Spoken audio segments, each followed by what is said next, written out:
Eu sou a Thaís Roque e esse é o De Carona na Carreira, um podcast que apresenta as mais incríveis jornadas profissionais, de executivos a celebridades. Juntos, nós vamos passear pelos caminhos percorridos por pessoas de sucesso e eu vou te mostrar que o impossível é só uma questão de ponto de vista. Vamos embora? Caroneiros e caroneiras, olha só quanta experiência legal a minha convidada de hoje tem. Ela já liderou projetos da Copa do Mundo, das Olimpíadas, do BBB. E vocês sabem o TikTok Awards? Foi a Kim que criou essa ideia. Ele reconhece os melhores talentos da plataforma do momento. Quem tá aqui comigo hoje é a Kim Farrell. Ela é Head de Operações e Marketing do TikTok América Latina. Gente, ela é a gringa mais brasileira que eu conheço. E se vocês estão preocupados, a entrevista vai ser 100% em português. Daqui a pouco a gente vai falar mais sobre isso também. Nascida e criada em Boston, nos Estados Unidos, ela é formada em Harvard e ela passou pela Booking.com e pelo Google. O Google foi o primeiro emprego dela e ela começou na área de vendas, fazendo ligações, que as pessoas chamam de cold call, para vender produtos. Mas foi na área de marketing que ela se destacou e decolou na carreira. A Kim foi eleita uma das melhores CMOs do mercado pela Forbes do Brasil. Ela apareceu na lista de 500 pessoas mais influentes da América Latina pela Bloomberg. E ela também é cofundadora da EVNFT e palestrante. Vamos embora entender como que as escolhas de vida da Kim trouxeram ela para o Brasil? Apertem os cintos que a estrada da Kim já começou.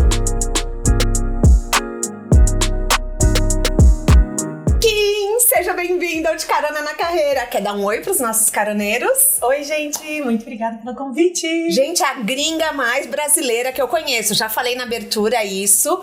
Mas assim, eu quero saber... Vamos começar já explicando. Por que você ama tanto o Brasil? Você estudou cultura latino-americana em Harvard. Harvard, amor, isso não é pra poucos. Pra poucos. E o que aconteceu? Da onde surgiu? Da onde começou? Tá, vou tentar. Porque não é comum, né? Não eu acho que tá ficando cada vez mais. Acho que a gente tá vendo mais pessoas de fora morando no Brasil. Eu fico muito feliz, assim. Eu sigo, na verdade, muitas pessoas no TikTok, até gringos, assim, aprendendo português, enfim. Mas vou contar brevemente. Eu sou de uma cidadezinha, perto de Boston. 50 mil habitantes, assim, pequena mesmo. E essa cidade é cheia de brasileiros. Newton? Chama Marlboro. Ah, tá. E assim, cheio mesmo. Eu jogava vôlei com brasileiras. Eu era a gringa do rolê, sabe? Eu não sei, eu senti alguma coisa e aí eu tava sempre lá com eles.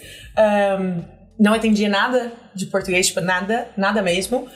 E aí, quando eu fui pra faculdade, eu tinha estudado latim no colégio, bem nerdzinha mesmo. Sim, porque você queria. Que eu queria.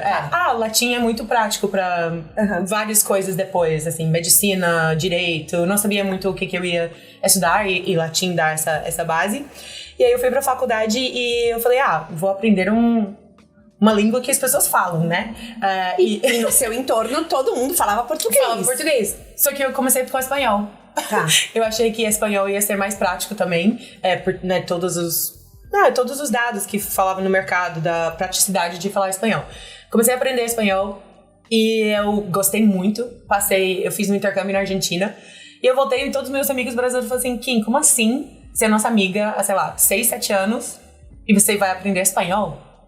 Assim, você tem que aprender português. E ainda mais na Argentina, que o Brasil tem uma rixa, né? Foi um pouco complicado. Eu não tinha entendido meu erro antes. Aí eu voltei pra faculdade e eu falei, vou me inscrever no curso, né, de iniciantes de português. Eu me apaixonei. Aí eu fiz um intercâmbio no Rio e eu liguei pro meu pai no final do intercâmbio. E eu falei, vou mudar o que eu tô estudando para estudar América Latina. Porque eu tava estudando economia e eu tava, talvez, fazendo pré-medicina. Porque eu gostava muito pensei que talvez eu ia virar médica ou investment banker. Era um desses dois caminhos. Você já tava na faculdade? Já tava. Tá. Porque lá dá pra você trocar, assim, diferente daqui. Aí eu voltei e eu falei... eu vou mudar. E eu mudei para os estudos latino-americanos, que eram um curso interdisciplinar. Então, eu estudava muitos assuntos, mas com o olhar para a América Latina. Então, história, antropologia, sociologia, qualquer assunto, só que com o olhar para a América Latina. Então, eu estava fazendo esse estudo interdisciplinar e aprendi português. Então, eu comecei a fazer aula, assim, todo dia. Fiz estágio, escrevi minha monografia sobre o Brasil, tudo. Tudo sobre o Brasil. Tudo sobre o Brasil e América Latina, assim, mas focando mais no português e no Brasil. E quando você fez o intercâmbio, você ficou quanto tempo? Eu fiquei 3 meses no Rio, depois eu voltei e fiquei 3 meses em São Paulo. Aí, quando voltei para escrever minha monografia, eu passei 1 mês em BH, em Belo Horizonte. Então, isso tudo durante a faculdade. Aí, assim, já entendi que eu queria morar no Brasil, trabalhar no Brasil, saindo da faculdade. E o que pra você era mais difícil em relação à cultura ou em relação à língua? Eu acho que, com certeza, a pronúncia, a conjugação de verbo, aprender, assim... Eu imagino, porque tem muito mais verbo do que em inglês, né? Gênero e Gênero. tenso de verbo. A gente não tem gênero em inglês, então até hoje eu erro, assim, várias palavras que eu erro se é masculino ou feminino, e toda a conjugação de verbo. Então tem o subtérito, prefeito... Mas nem eu sei, tá? Mas sabe, assim, se eu tivesse trazido esse tipo de coisa, foi muito difícil aprender. Mas do outro lado, eu acho português a língua mais bonita do mundo. Então, eu queria falar, eu achava bonita, eu gostava da cultura, então não foi tão difícil. Amava música, essas coisas, então... Mas, assim, aqui eu bato muito na tecla de que o inglês, aprender inglês é um privilégio no Brasil. Sim.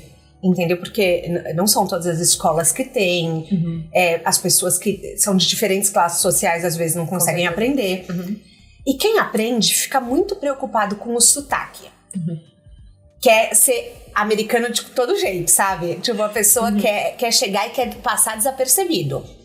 O que é impossível, já vou contar pra vocês, todo mundo tem sotaque. E o que você acha, você como americana, que isso importa, o sotaque não importa? O que você vê no ambiente de trabalho? Eu acho que tá mudando. Eu acho que, assim, se eu sou muito honesta, eu acho que lá atrás os americanos não eram tão receptivos a pessoas com sotaque, dependendo da região que você tá, e enfim. Mas eu vejo isso mudando muito. E foi engraçado. Em maio do ano passado, eu voltei para o meu colégio para palestrar em português. Porque no meu colégio, 60% dos estudantes não falam inglês em casa. Eles falam português ou espanhol. E aí eles me chamaram pra ir lá e eles pediram pra mim de eu reforçar essa mensagem de tá tudo bem você ter sotaque, é tudo bem você tá aprendendo, né, uma língua que não é sua língua nativa. E um dado que eu trouxe pra eles era 80% dos americanos não falam outro idioma. 80%. Então... Quem são eles? Quem são eles para julgar você se você tá... E assim, eu tenho muita empatia com quem sofre com isso. Eu já fiz muitos erros em português, assim, passando vergonha. E ainda tenho sotaque, ainda passo... Mas você fala super bem. Obrigada. Mas eu falo que depende do dia, depende do assunto. Tem dia que eu tô mais cansada. Tem dia que eu falo pro meu noivo que meu português acabou, não tem mais. Ele fala inglês? Não. E ele tá aprendendo. Então, legal. Assim, eu acho que... eu entendo o quanto... isso pode impactar no trabalho também, né? É muito difícil você apresentar, né? Fazer uma apresentação numa língua que não é a sua. Quer muita coragem, né, Kim? Muita coragem, muita preparação. Quando você não tem tanta... né, jogo de cintura em outro idioma, então... Isso acaba impactando. Mas eu vejo... pequenos gestos que isso tá mudando. Por exemplo, eu fui num off-site recentemente e todo mundo que a língua nativa não era inglês tinha mais tempo para apresentar do que as pessoas que falam inglês fluente. Olha, que legal. Exatamente, sabendo que é mais difícil, que talvez, né, precisa mais tempo para se expressar. Então eu acho esse tipo de coisa de muito inclusão. Legal. E eu sempre falo para as pessoas assim, se você tem sotaque, significa que você tá falando mais que uma língua, e isso é incrível. Então, isso é incrível. Então, não se sente mal por isso. E assim, o Google te trouxe para o Brasil. E daí, eu acompanhando a distância, eu vi que você foi voltou para os Estados Unidos para trabalhar no Booking. E eu olhei com uma certa indignação do tipo, gente, mas ela é nossa, como se você fosse patrimônio histórico, entendeu? Do tipo, mas essa gringa é nossa, gente, como assim? E daí, de repente, eu vejo você volta pro Brasil. Foi um erro de percurso, um acidente? O que aconteceu ali? Eu acho que seria um erro se eu não tivesse aprendizado com aquilo. Claro. E se eu não tivesse corrigido, entre aspas. Eu acho que foi uma experiência muito importante pra mim. Eu tava aqui há quase 6 anos. Nesses 6 anos, eu acho que minha família sempre achou que era uma coisa temporária. Eu aqui. Então, sempre recebia as perguntas, tipo assim, quando você volta? Quando você volta? Quando você volta? Você tá muito longe. Não que eles não me apoiaram aqui, super apoiaram, mas rolava isso. E eu acho que eu tinha uma dúvida na minha cabeça se você queria se eu queria ficar aqui. E também eu tava passando por uma fase no Google de sentir um pouco um teto em termos de crescimento. Por algumas razões ali dentro e pela estrutura da empresa, assim, muita gente não sai do Google. Então, para você conseguir continuar subindo, você precisa que as cadeiras têm que girar. Exato. E não estavam girando, e eu falei, então tem alguns fatores que tá todo conspirando para ser um bom momento. E aí eu fui pro Booking e a princípio eu ia continuar trabalhando com a América Latina. Então falei, perfeito, vou ficar lá em Nova York e eu vou vir cada 2 meses pro Brasil. Sim. Inclusive eu tava num relacionamento com alguém daqui, tipo, eu falei, não, vai dar tudo certo. Cheguei lá, era outra história. Logo depois da minha chegada, mudou toda a liderança, CEO, CIO, CMO, daí todo mundo. Muda a cultura, muda tudo. Mudou sim, a prioridade. Aí eles pediram pra eu tocar Estados Unidos. E não focar tanto na América Latina.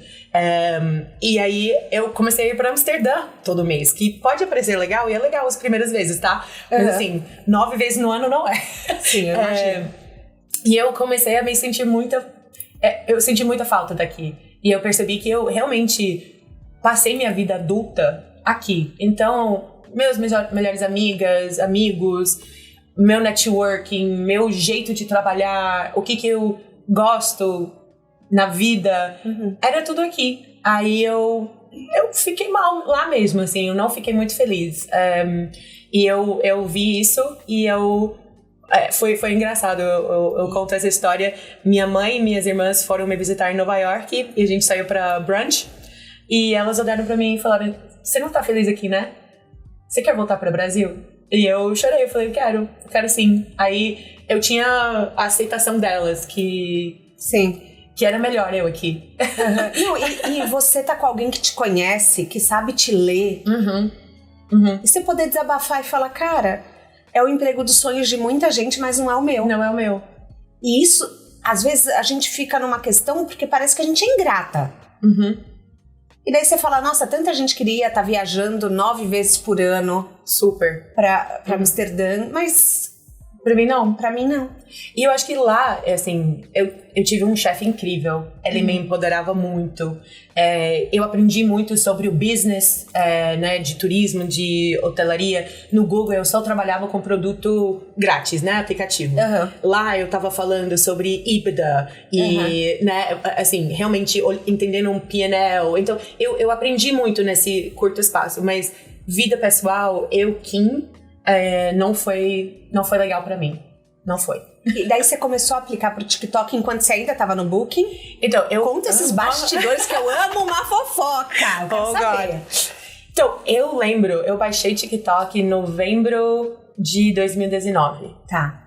E era aquela coisa que, assim, eu viciei, mas eu não contei pra ninguém, né? Porque na época ninguém falava de TikTok.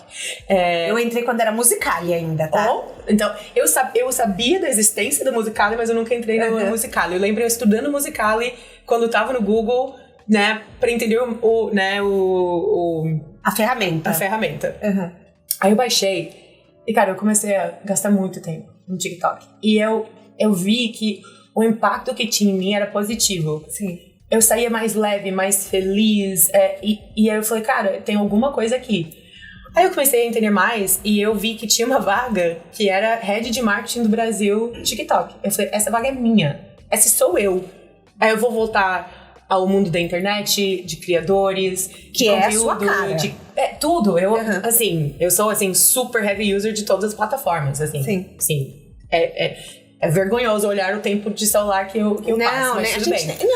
Esse tipo de coisa é uma coisa assim tão íntima que você não olha, sabe? Exato. Você olha e fala, eu tô trabalhando, eu tô sendo produtiva. Exato. A forma de trabalhar mudou, né? Também tem isso. Então eu apliquei, e assim, foram 9 entrevistas. 9? 9. Foram 9.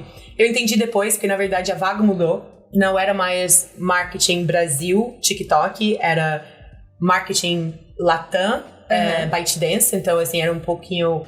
tinha outros aplicativos, enfim, que eu ia cuidar além do TikTok. Então, nesse processo, foram acrescentando etapas nas entrevistas. Mas, assim, o que foi engraçado foi durante a pandemia, né? A pandemia chegou em março e eu tava na casa da minha irmã e eu tinha ido lá com uma mala, porque eu achei que eu ia ficar 2 semanas, né? Acabei ficando lá 4 meses, que foi incrível. Aonde que ela mora? Perto de Washington, D.C. Ah, tá. E eu usei a mesma blusa pra todas as entrevistas. Todas. Deu sorte. Deu sorte. Depois do 5º, eu falei, agora vai, né? Agora vai até o final. Mas era a única blusa social que eu tinha comigo. Porque eu fui pra lá achando que... E não tinha como comprar. Não tinha. Não, eu não saí de casa. Eu não entrei em carro por 70 dias. Nossa. Eu fiquei em casa com minhas irmãs, meus cunhados, meus sobrinhos.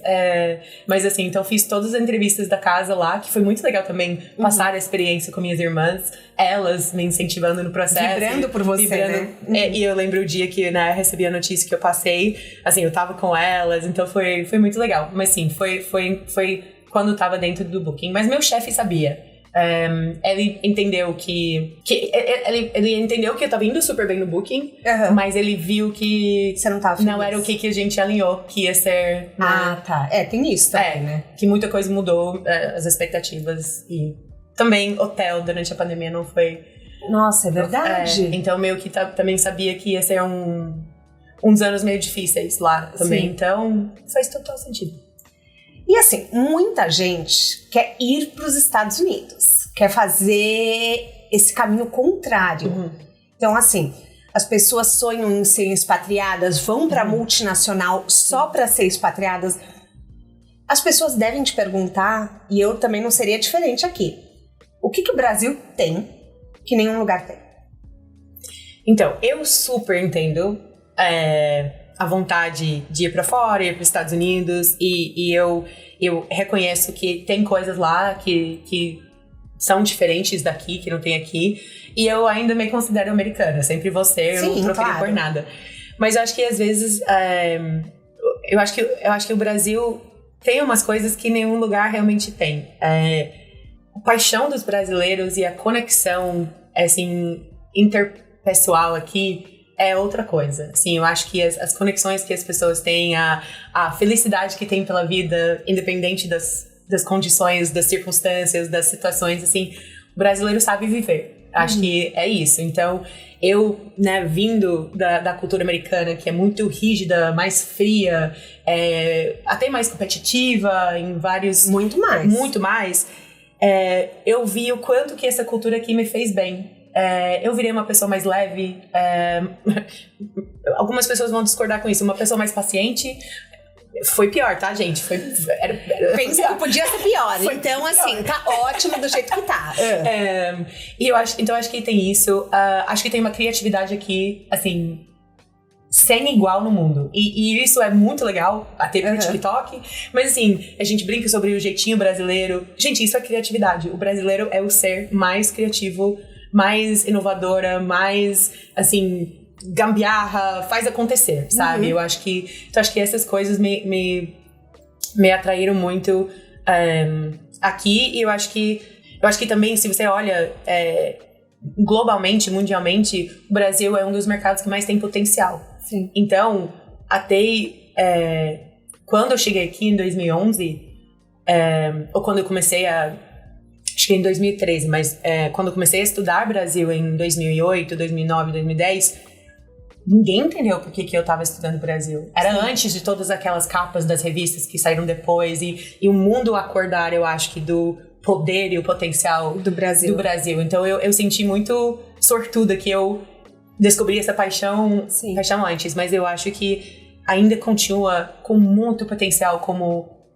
em muitos ramos em termos de crescimento. Então, eu acho que isso também... Eu acho importante você falar isso aqui, porque, assim, eu acho que a autoestima do brasileiro tá abalada. Tanto pelo futebol, né? Seleção, pelo amor de Deus. Eu falo que o que dá orgulho pra gente hoje é a Anitta. Porque... Maravilhosa. Maravilhosa. Porque, assim, então, assim, a questão da política também tá um assunto muito delicado. Então, você falar isso, que você, que é uma pessoa de fora, formada em Harvard, vê o Brasil como uma potência, eu acho muito legal. Eu tenho certeza que muita gente vai se orgulhar nesse momento quando estiver assistindo, sabe? E você sente, por exemplo, lá você é uma pessoa formada em Ivy League. A Ivy League, para quem não sabe, são as melhores faculdades dos Estados Unidos. E Harvard está entre uma delas. E lá, querendo ou não, muita gente é formada em Ivy League. E aqui você é a Kim, formada em Harvard. Você sente também que aqui é um benefício você ser americana e você ter o seu background, você tem mais destaque do que você teria lá? Eu acho que com certeza, eu estaria mentindo se eu falasse que não, porque eu morei um tempinho em São Francisco e eu brincava que eu nunca conheci pessoas diferentes. Todo mundo trabalhava em tech ou startup, todo mundo era formado entre os mesmos 10 faculdades e faltava essa diversidade de pessoas. Então acho que com certeza eu tenho um diferencial aqui que eu acho que fez que a experiência é super positiva. Também, assim, os brasileiros são super receptivos com americanos e isso não é igual em outros países. Sim. Então, acho que isso com certeza tem esse impacto. Com certeza. E para quem quer construir uma carreira fora, você passa por isso? Que dica você daria? Eu acho que a melhor dica é autoconhecimento, entender a sua originalidade. Então, sim, eu sou única aqui, mas não só por onde eu me formei ou de onde eu sou, porque não existe outras pessoas aqui no Brasil de Ivy League, outras pessoas dos Estados Unidos, outras mulheres executivas, mas eu acho que você tem que entender, então, o que faz eu ser diferente, quem eu sou. E eu acho que as pessoas podem fazer esse trabalho antes para chegar lá mais confiante e saber como você quer se posicionar, como que você quer construir sua marca pessoal. Eu acho que, assim, falando... E você faz isso muito bem. Quem não segue a Kim ainda, daqui a pouco a gente fala as redes sociais. Mas, então, eu acho que, assim, eu fiz umas escolhas de, tipo, tem outras mulheres executivas. Cada uma de nós é diferente. Tem outros gringos, né? Cada uma é diferente. Então, você vai entendendo a seu diferencial. Eu acho que na parte prática também, o mais que você consegue... eu acho que um pouco do você passa quando você chega num lugar é o síndrome de impostora. E eu falo que eu consigo superar a síndrome sendo ultra preparada para aquilo. Então, eu me esforço muito no backstage, porque quando eu chegar lá, eu me sinto, né, melhor. Eu acho que às vezes as pessoas poderiam se preparar mais para se sentir mais confiantes naquilo. Então, faz aquele curso extra, e sabe, eu não sei se eu tô fazendo sentido. Tá fazendo total mas sentido. eu acho que isso ajuda você chegar lá e sentir mais confiante, porque eu acho que muita coisa é confiança. Chegar lá e falar assim, eu sei quem eu sou, eu sei porque eu sou diferente, eu sei o meu propósito, eu sei meu valor. Mas às vezes parece que é errado você saber o seu valor, você confiar no próprio taco. É uma coisa cultural, porque o americano é total, assim, oposto. Eu morei 2 anos em Nova York e eu lembro que eu falava, gente, eu queria ter essa autoestima, porque a gente tem, às vezes, também uma questão de desvalorizar o que vem do nosso próprio país, infelizmente.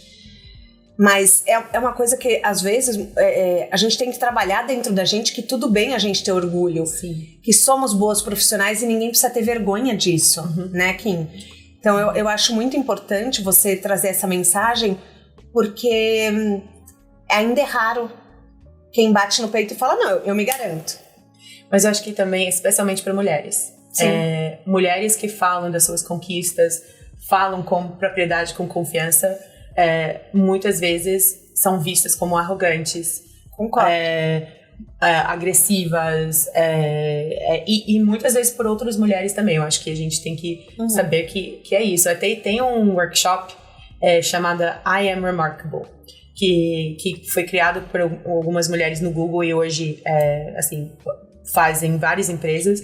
E foi um dos workshops que mais me impactou, mudou minha perspectiva sobre como que eu preciso falar das minhas conquistas. E eu lembro que tem uma coisa que fala assim, falar de conquista quando é fato não é se gabar. É um fato, é sua conquista. Você tem que se autopromover. Você tem que falar no que você é boa, no que você fez. Isso não é ruim. Então a gente precisa parar de ver isso como uma coisa ruim. Eu ainda tenho que trabalhar muito nisso. Por exemplo, você falou que eu estudei em Harvard. Eu nunca falo isso. Eu nunca falo. Eu nunca me apresento assim. Nunca? Nunca. Às vezes eu coloco no slide, porque, né, tipo, aquela slide de introdução, mas eu não gosto de... Eu ainda é uma coisa por mim. Tem várias outras coisas, assim, eu não gosto muito de... Mas é um mega orgulho. Eu tenho muito orgulho, mas, assim, ainda é um... Ainda é um desafio. É um desafio. Então, acho que a gente tem que ter mais confiança nisso. E uma outra coisa que eu acho só uma dica um pouco prática é o mais que você consegue... como que eu vou dizer isso? Dar um ponto de referência para a pessoa lá fora sobre o que você fez aqui. Por exemplo, trabalhei em X empresa. O número 1 no meu segmento, sabe? Ou, assim, equivalente à empresa X dos Estados Unidos. Ah, legal essa dica. Ou quando você fala assim, faculdade. Poucas faculdades do Brasil são conhecidos fora. Sim. Coloca uma referência, explica para as pessoas o quão... boa eu ia usar um palavrão, eu tenho... Imagina, pode usar. Mas, sabe, explica o quão incrível que é aquilo que você fez, assim. Porque eu acho que muitas vezes a pessoa só coloca num CV ou fala na entrevista. Não, reforça aquilo, explica aquilo. Eu sempre falo isso para as pessoas quando estão fazendo a entrevista para vaga de fora. Não assume que a pessoa vai entender e também não tenha vergonha de bater naquele ponto. Não, eu estudei na melhor faculdade, não sei o quê. Eu trabalho na melhor empresa disso aqui, sabe? E faz a diferença quando a pessoa escuta, né? Com certeza. Eu acho muito importante. Bom, vamos falar de TikTok. Vamos. Que é um tema que, assim, vocês não sabem, nos bastidores a gente tava já trocando as páginas preferidas, já tava falando de vícios, de contas que a gente segue, mas não quer que ninguém saiba, entendeu? Guilty pleasures, que são pequenos prazeres que te dão, assim, um pouquinho de culpa, mas que o TikTok traz. E eu vi muitas entrevistas suas e uma você fala que o TikTok, igual você falou aqui, te deixou melhor. Fazia com que você se sentisse melhor. Isso me fez refletir porque eu falei, cara, é verdade. Eu entro em outra plataforma, às vezes eu me comparo. No TikTok eu nunca me comparo. Quer dizer, mentira. Quando eu olho as pessoas dançando, eu falo, cara, por que eu não danço assim? É só o único momento que eu me comparo, entendeu? Mas, fora isso, eu olho e eu me sinto bem. Você acha que esse é o grande sucesso da plataforma? Essa positividade? Eu acho que começou muito nesse ramo, porque quando começou a estourar muito, foi durante a pandemia, as pessoas estavam precisando de positividade. As pessoas estavam precisando se expressar, se conectar, ser muito autênticos. E eu acho que curtir os pequenos prazeres da vida. Eu sempre falo, quando as pessoas eu sou dancinha, eu falei, gente... É muito mais do que dancinha. Mas qual o problema de ter dancinha? O problema é que eu não consigo. Como que eu vou performar? Eu quero chegar e abalar, entendeu? Eu quero botar a Beyoncé que existe dentro de mim para as pessoas verem. Mas tem muitas contas que são pessoas aprendendo a dançar e dançando, entre aspas, ruim, e a comunidade abraçando e apoiando. Eu falei assim, cara, você melhorou, vai que é tua. Sério? Assim, especialmente, assim, mulheres mais velhas, assim, mães, assim, dançando e a comunidade abraçando. E falando assim, vai, você consegue. Tipo, arrasou. Porque existe um pouco do medo, do ridículo, assim, é uma plataforma que eu não domino. É uma plataforma que eu não sei editar os vídeos. Apesar de tudo que você precisa, tá lá no TikTok.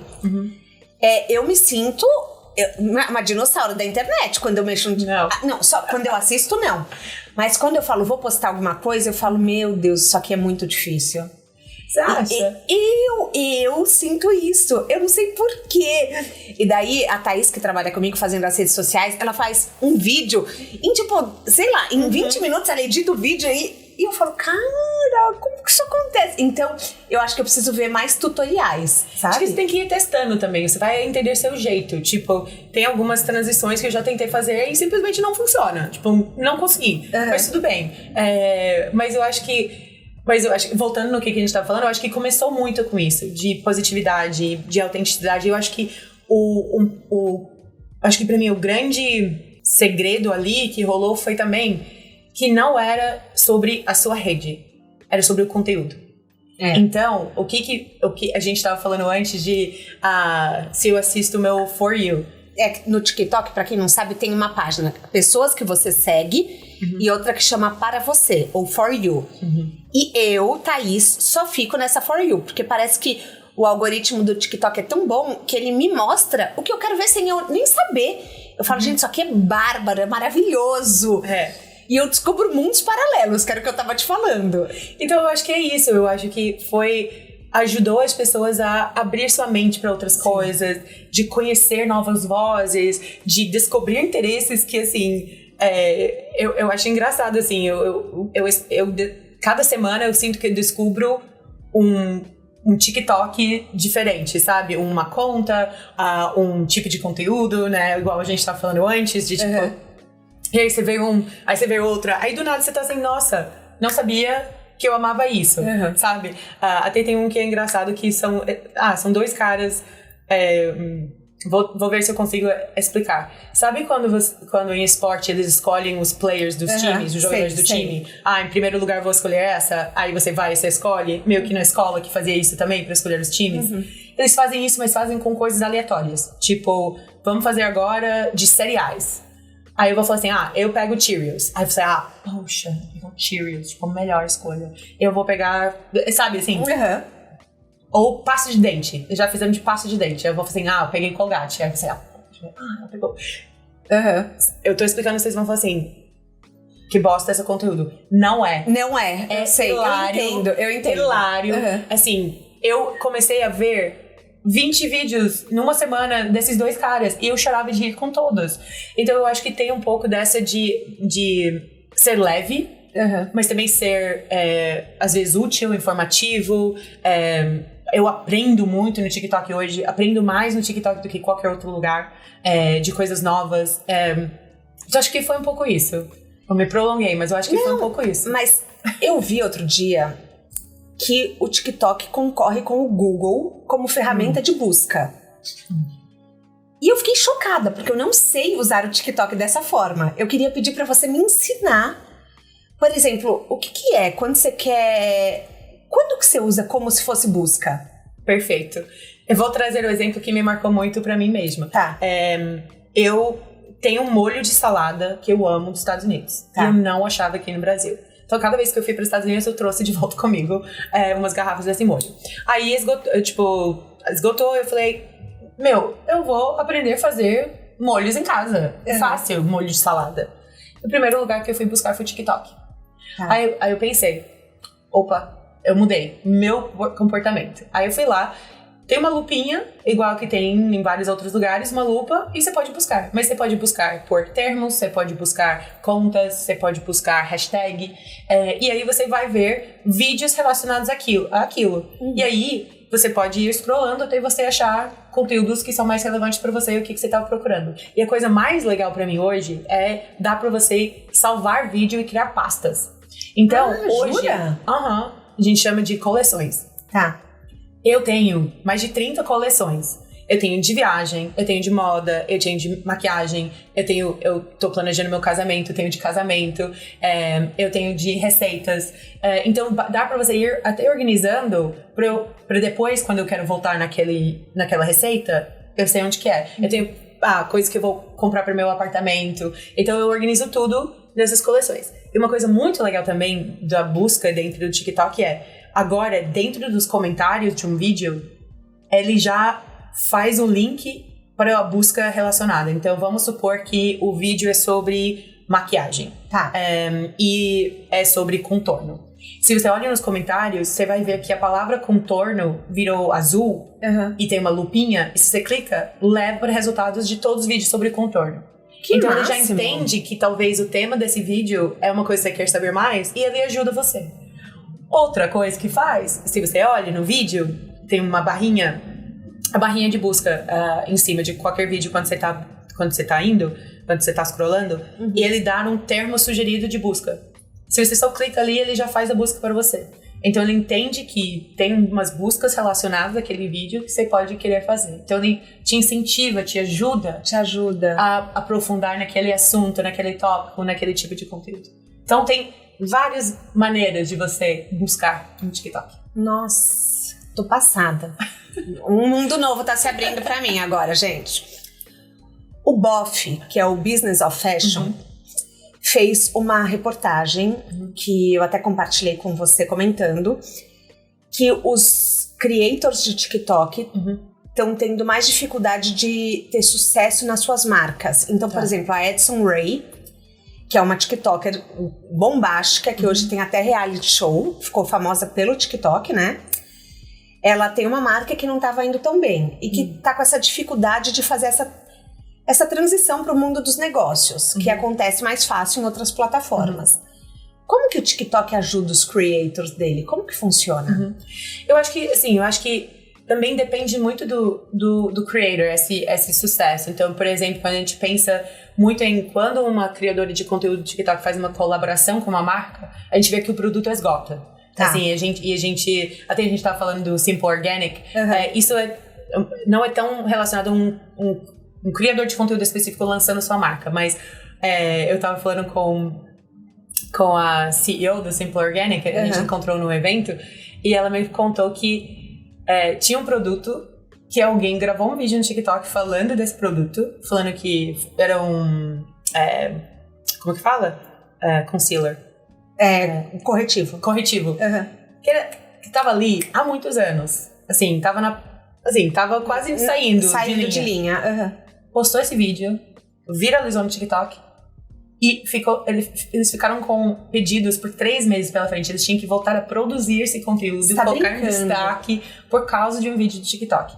Então, o poder do TikTok em fazer as pessoas comprar produtos, até tem um hashtag TikTok made me buy it, TikTok me fez comprar, que tem 50 bilhões de views. Assim, a gente tem muitas histórias de produtos que esgotam por causa do TikTok.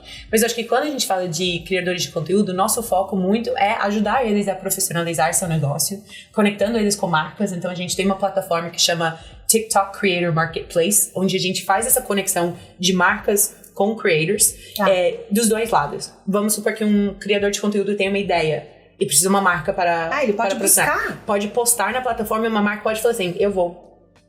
Que legal! E vice-versa, a marca pode falar, eu preciso de criadores de conteúdo para essa campanha, para essa ideia, para esse produto, e o criador de conteúdo pode mandar sua proposta e falar assim, eu topo participar. Então a gente faz isso.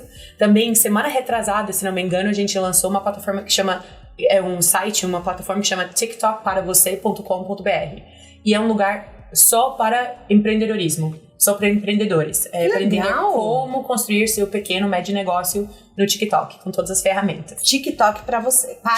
tiktokparavocê.com.br. Vou deixar o link no descritivo do podcast. Aliás, vamos aproveitar e já falar suas redes sociais, porque você tá em tudo. Você tá em tudo. Eu vou deixar o link no descritivo. Tá. Fala em quais você tá, onde a gente te encontra. Sim. Então, hoje meu TikTok é @minhagringapreferida. Por quê? Porque eu falo sobre ser gringa aqui, eu ensino um pouco de inglês. Eu tô muito parada, não me julguem, eu tô muito parada. Era bem intensa esse último ano, profissionalmente, e eu não consegui criar. Mas assim, eu entrei criando no TikTok. Eu falei, eu vou entender essa plataforma de verdade. Então eu tenho minha gringa preferida no TikTok. E no Instagram eu sou Kim Sou Eu. E eu amo, porque eu sempre penso no Will I Am, tá?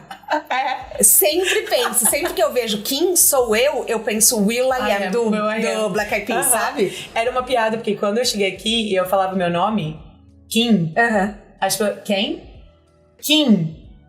E uma vez a pessoa literalmente escreveu meu nome, quem? Sabe? Com o quê?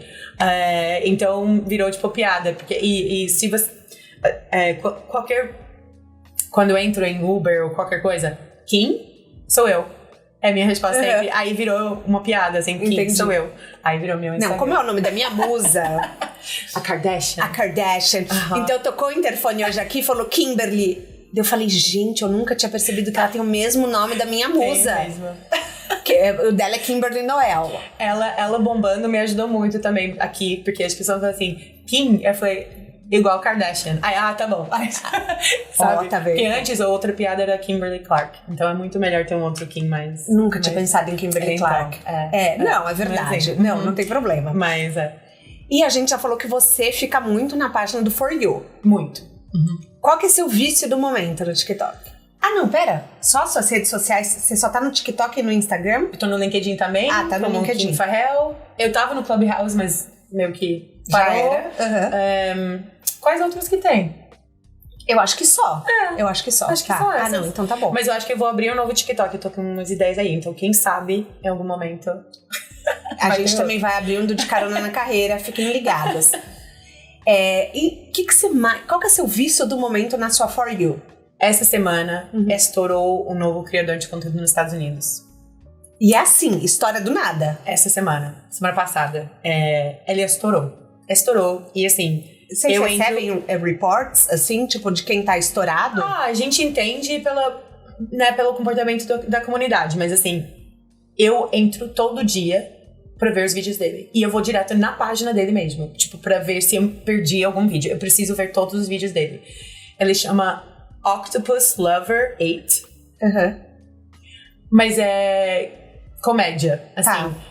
Mas é hilário. Assim, as pessoas colocam comentários de coisas históricos.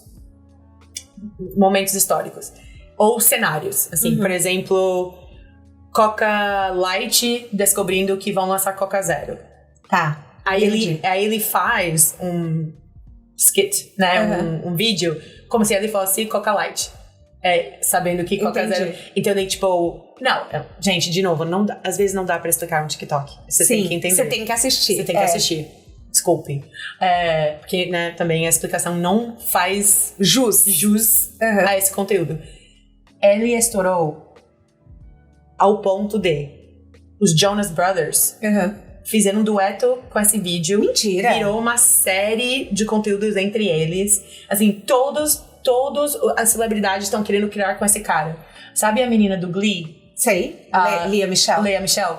Ela fez anteontem com ele. E ele acorda, até virou uma coisa que ele fica em Los Angeles. Que as pessoas ver que essas celebridades estão fazendo, eles vão lá e marcam ele e falam assim, acorda! Nossa, eu tô esperando só o vídeo de reação dele acordando e vendo esse vídeo. Porque ele tá estourando. Ele foi de, 50 mil seguidores para 1,5 milhões em literalmente 2 semanas. Assim, nossa! Ele é hilário. Então, ele é meu obsessão do momento. Então, mas uma coisa que você falou foi assim, que no TikTok não importa quantos seguidores você tem. E eu achei isso muito satisfatório, porque a gente foi ensinado a lidar com redes sociais, até comprando seguidores. Com essa métrica de que, nossa, é essencial. Eu já vi você falando de pessoas que você adorava e que você nem seguia. Então... Como que dá pra gente precificar o nosso trabalho no TikTok se não é pelo número de seguidores? Legal. Sim, eu sempre falo que tem... Como eu fico no For You, eu nem sinto às vezes que eu preciso seguir aquela pessoa, porque simplesmente eu vejo todos os vídeos daquela pessoa, porque já entendeu que eu gosto desse conteúdo. Eu acho que eu não quero dizer que o número de seguidor não importa, ponto. Eu acho que pode ser um dos fatores, mas não pode ser o único no TikTok. Você tem que entender o engajamento que essa pessoa tem, a criatividade, a forma que essa pessoa cria, engaja com sua audiência. E assim, rolou vários estudos por terceirizados o quanto que existe audiências no TikTok que não existem nas outras plataformas. Eles descobriram que 40% da base do TikTok não está em outros lugares. Então você só acha no TikTok. Foi um estudo nos Estados Unidos que não achava essas pessoas em outro lugar. Tô chocada! Então, as pessoas acham, nossa, eu vou mudar pro TikTok, vou e eu preciso achar minhas mesmas pessoas. Não, você vai descobrir novas pessoas. E isso é muito legal para pessoas que talvez sentiram que não tinham pra onde crescer, sabe? Então eu acho que esse é um ponto muito importante para as pessoas pensarem, que existe um público no TikTok que você ainda não conhece. Que você ainda não conhece, ou pode ter um perfil diferente do que suas outras plataformas, que você pode trazer conteúdos diferentes. Então a gente entende isso também. Meu público aqui é mais assim, mas meu público no TikTok é assim. Entendi. Então acho que a gente tem que entender exatamente qual é a audiência dessa pessoa, qual é o engajamento dessa audiência e o que essa pessoa é bom em fazer. Vai ter pessoas que são muito bons em gerar conversa. Nossa, eu quero que esse assunto vira conversa. Tá. Tem criadores de conteúdo que são melhores em engajar sua comunidade, seu público a co-criar, a fazer dueto, costurar, repostar. Pode ser. Não, pode ser que eu quero que as pessoas descubram sobre esse produto. Então, às vezes, tem pessoa que é muito bom em explicar um produto. Então, eu acho que se você só olhar para o número de seguidores, isso não representa realmente o que é. E você tem que saber que tem pessoas que têm números absurdos de visualizações que não vão necessariamente ter todos os seguidores. Acho que esse seguidor não representa a audiência dessa pessoa. Então, você tem que realmente olhar essas outras métricas, assim. E dá pra começar um TikTok hoje e bombar. Super. Toda semana eu vejo uma nova pessoa bombando. Não saturou. Não saturou de forma alguma. Porque pensa, primeiro, a plataforma continua crescendo, mas também as pessoas estão passando tempo. Então, assim, a pessoa... E o For You não é sobre quem você segue. Sim. Então, sempre dá pra inserir um novo vídeo aí, dá pra um novo te colocarem ali. Exato. O algoritmo, né? Exato. Então, é realmente sobre o conteúdo. Você fala muito sobre liderança criativa, porque assim, eu fui até no site que vende as suas palestras, entendeu? Eu fui atrás de você, fui te caçar. Então, assim, já quase mandei e-mail lá, me inscrevendo para as suas palestras. O que é liderança criativa? Eu acho que liderança criativa é muito essa ideia do que é a nova liderança hoje em dia. Tá. É uma liderança humana, né? Assim, eu acho que é autêntica, vulnerável, muito aberta a mudanças. Acho que adaptabilidade, resiliência. Mas, para mim, liderança criativa é não aceitar rótulos e não aceitar o que é esperado, o que é padrão. Criativa igual eu sou criativa nas minhas campanhas de marketing, vou ser criativa na minha forma de liderar meu time. Vou testar novas soluções, vou trazer novas ideias, vou criar a liderança que meu time precisa, sabe? Uhum. Eu acho que, então pra mim é um pouco nessa linha. Hoje, quantas pessoas você lidera? Você pode falar? Eu posso falar que é um time grande aqui em São Paulo e lá no México. É grande. Mas você fica indo e vindo? Você vai pro México também? Como eu vou pro funciona? México também. Tá. Acabei de contratar um lead ali que vai ficar mais no dia a dia presencial com o time lá. Tinha um tempo que eu tava fazendo os dois.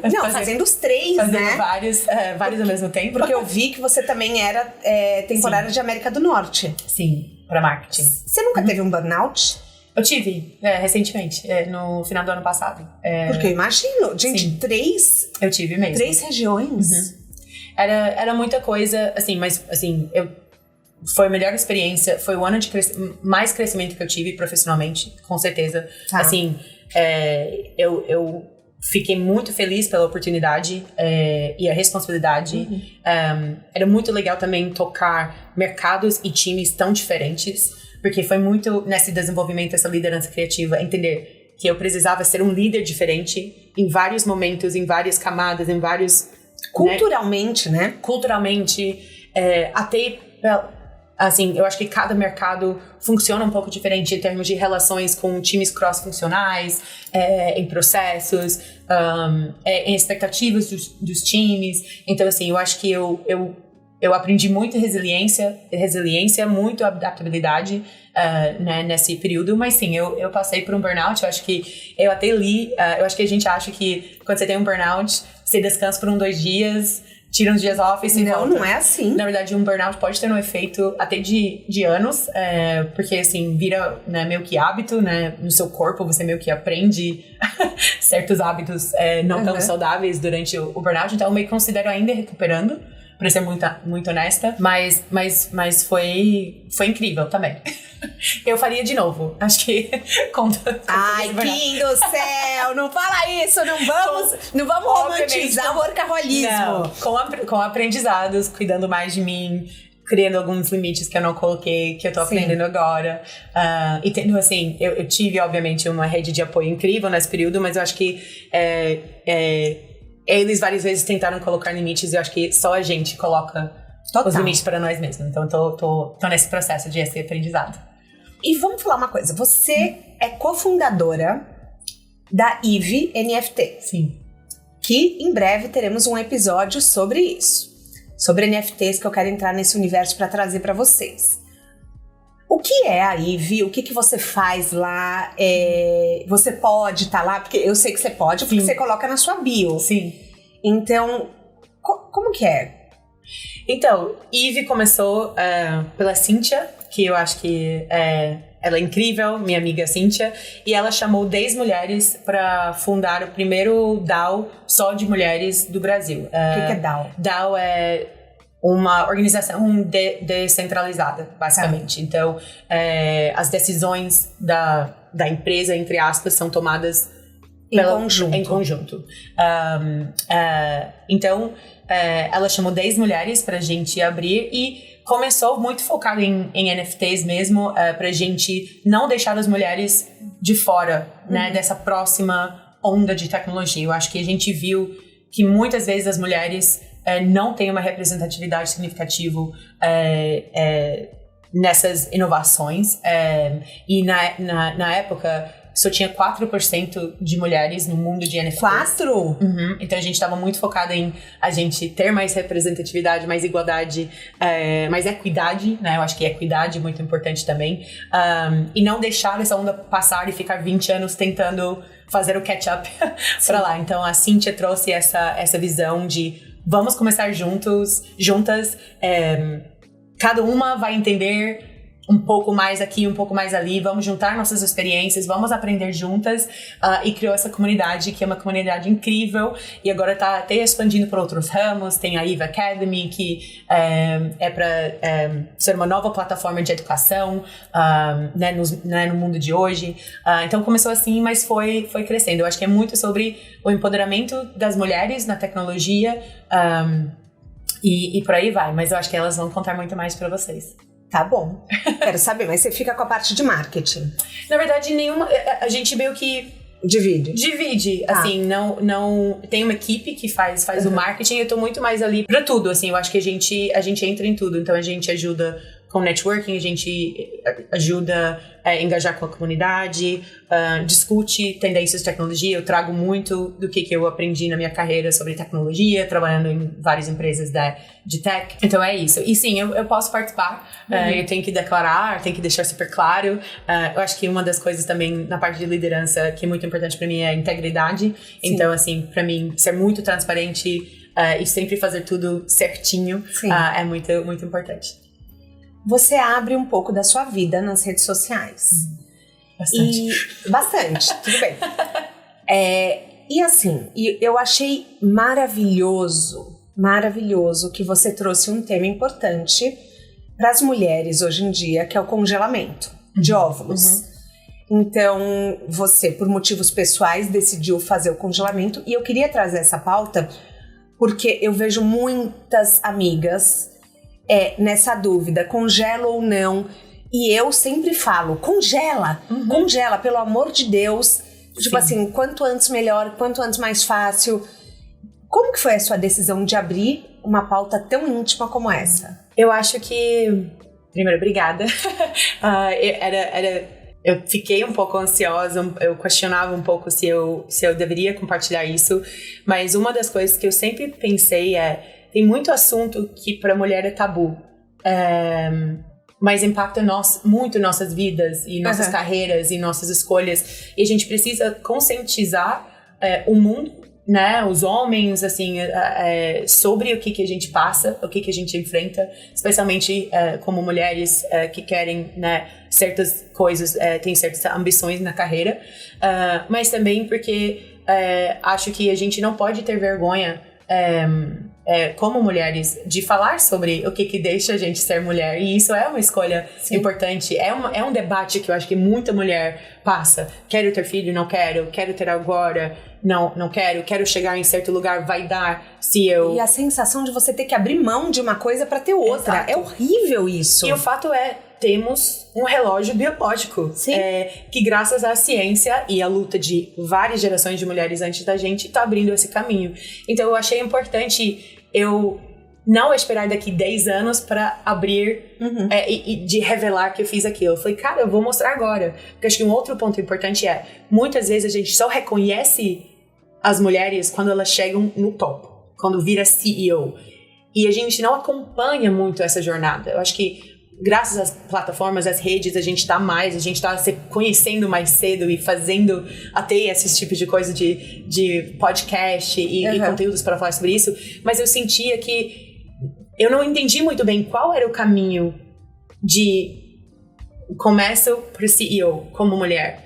E é diferente do que para os homens. Diferente, tem todos os dados do mundo que é diferente para as mulheres. Quanto que a gente tem que cuidar de coisa em casa mais do que os homens. Antes mesmo de ter filho, a pressão da família, enfim, é isso. Quanto que a gente tem vieses inconscientes que acabam impactando nossas trajetórias. N coisa. Posso falar dias sobre isso. Mas acho que uma das coisas importantes é a gente mostrar mais exemplos. Então, sim, com 34 anos eu vou congelar. Eu tô muito animada. Queria congelar com 32, 33? Sim. Mas eu não coloquei limites em certas coisas no trabalho e não era possível. Era impossível eu fazer esse procedimento ano passado. Com tudo que estava acontecendo com as 3 cadeiras que eu estava liderando. Aí eu me dei de presente de aniversário focar nisso agora esse ano, exatamente porque também muitos dos gráficos e estudos mostram que até 34, entre aspas, para a maioria das mulheres é o ideal. Então eu falei para mim, eu não vou deixar isso ir passando para frente, vou parar agora, eu vou fazer. Mudei até várias coisas no trabalho para isso. Falei com minha chefe, pausei as viagens por um período para eu poder fazer os exames, fazer toda a preparação. Então, é isso. Se botou em primeiro lugar. Parabéns. Tem que fazer agora. O que é sucesso pra você? Eu acho que sucesso pra mim é eu estar trabalhando numa coisa que eu tenho muito paixão, me sentindo reconhecida por quem eu sou mesmo, na minha autenticidade, quem eu sou 100%. Ai, gente, difícil responder essa pergunta. Eu acho que por isso que eu faço, porque pra cada pessoa representa uma coisa. Eu acho que trabalhando com coisa que eu tenho muito paixão, me sentindo reconhecida por quem eu sou, genuinamente, autenticamente, e tendo uma vida pessoal que me traz muita felicidade em termos de meus relacionamentos com família, com amigos, com meu parceiro, e conseguindo viver o estilo de vida que eu sonhava. Acho que é isso. Não sei. A gente tem um quadro aqui que chama Pneu Furado, que é o seguinte. Muita estrada tem seus erros, seus pneus furados. Só que às vezes esse pneu é melhor que um MBA. Foi um erro que no fim foi um acerto. Que erro que você vivenciou na sua carreira que no final foi a melhor coisa? Não sei se no final foi a melhor coisa, mas acho que em geral, eu acho que os erros que eu fiz na carreira foi por causa de 2 coisas. Um era buscar muita validação de outras pessoas, ser levada por o que as pessoas achavam que eu deveria fazer, e sentir culpa se eu não fiz aquilo quando eu tive a oportunidade. E o outro era falta de autoestima e confiança para ser quem eu sou. E eu acho que eu fiz isso em alguns momentos da carreira, e era quando eu era menos feliz, quando eu tive mais dificuldade, quando enfim, eu acho que foi isso. e aprender o quanto que isso é importante e quanto que eu devo confiar em mim mesma. Assim, eu sei o que eu quero. Eu sei muito o que no eu quero. fundo, a gente sempre sabe, No fundo, eu né? sei o que é o certo pra mim. Eu sei. E Eu cada tenho vez que eu não segui aquilo, não deu certo. Então, hoje eu confio muito na minha intuição, no que eu acredito, essas coisas que eu quero por mim. Assim, então, eu confio mais em mim. E eu parei de me importar tanto com o que as pessoas pensam. E eu vi que quando eu fiz isso, eu realmente me abri mais. Eu sou muito mais, assim, quem eu sou. O retorno foi muito positivo e até o crescimento foi mais rápido. Na sua mala de viagem, um livro, um filme, um TED Talk ou um documentário, não precisa ser sobre carreira, mas que tenham te tocado de alguma forma. Livro que me impactou muito foi acho que em português chama Indomável. Glennon Doyle. Untamed. Maravilhoso. Glennon Doyle, acho que, assim, eu me senti muito vista lendo aquele livro. Assim, acho que me marcou muito. Eu acho que eu não sou muito de filme, mas eu acho que tem 2 TEDs que pra mim foram, assim, mudaram minha carreira, mudaram assim, que é o TED Talk da Brené Brown sobre vulnerabilidade. Vou deixar o link no descritivo. É espetáculo, assim, e eu descobri ela por isso, e depois devorou os conteúdos. Todos, o podcast dela, o livro dela. Então, acho que, assim, foi meu start. E o outro é sobre liderança do Simon Sinek. Que ele fala... Golden Circle ou não? Não, é sobre What Great Leaders Do. O título é alguma coisa assim. Mas ele fala sobre liderança e isso também, pra mim, foi marcante, assim. Mas eu acho que... Amei as dicas. Eu amo Simon Sinek. Gente, ele é muito bom. Ele é muito bom. Muito. Eu consumo todos os vídeos dele no TikTok. Jura? Eu não sigo ele no TikTok. Então, é muito assim, repostagem de conteúdo, mas eles pegam os melhores momentos dele e eu salvo todos. Então tem uma pasta de liderança, né, que eu salvo no TikTok e quase toda a maioria são dele. Essas pastas são privadas. São minhas, são minhas. Então eu vou, quando você clica para salvar o vídeo, dá pra você colocar numa pastinha, e eu tenho uma de liderança e tem muitos vídeos dele e eu vou lá, quando eu tô num dia ruim, eu tô na dúvida ou preciso um start pra solucionar um problema, eu vou lá. A gente chega ao fim da nossa carona aqui. Nossa! Eu amei! Passou rápido, gente. Passou rápido, né? Passou rápido. Eu tô assim, nossa, eu queria muito te entrevistar. Eu sou uma grande admiradora do seu trabalho. Você também. Foi o que eu falei pra você. Quando você foi pro Booking, eu fiquei meio brava. Entendeu? Eu falei, como assim? Eu falei, como assim? Ela tá indo embora? Gente, ela é nossa gringa. Obrigada por compartilhar a sua história. Obrigada por ser tão aberta, por trazer pautas importantes para as mulheres nas redes sociais, por me convencer que eu sou capaz de dançar mal e mesmo assim ter um TikTok. Então, assim, obrigada. Thaís, obrigada pelo convite. Obrigada por criar esse espaço para mulheres e trazer esses assuntos. Assim, para mim, se eu pudesse voltar 10 anos atrás e ter podcasts como essa, assim, eu acho que minha trajetória seria outra, eu teria sentido mais acolhida, eu teria sentido mais confiante, e eu acho que, assim, o trabalho que você está fazendo é muito importante para nós. E a gente se vê amanhã. Com certeza. Amanhã eu vou fazer um curso na IVNFT, depois eu conto para vocês. Então, de Carona na Carreira tem a consultoria de conteúdo do Álvaro Leme, a supervisão do José Newton Fonseca, a sonoplastia e edição do Felipe Dantas e a identidade visual do João Magarin. Todas as dicas que a gente abordou até aqui estão no descritivo na plataforma que você nos escuta. Agora dá para você nos assistir no YouTube e no Spotify. Nas outras plataformas você continua ouvindo igualzinho, é só dar o play. Vambora? Te espero na próxima semana com mais um de Carona na Carreira. Um beijo grande.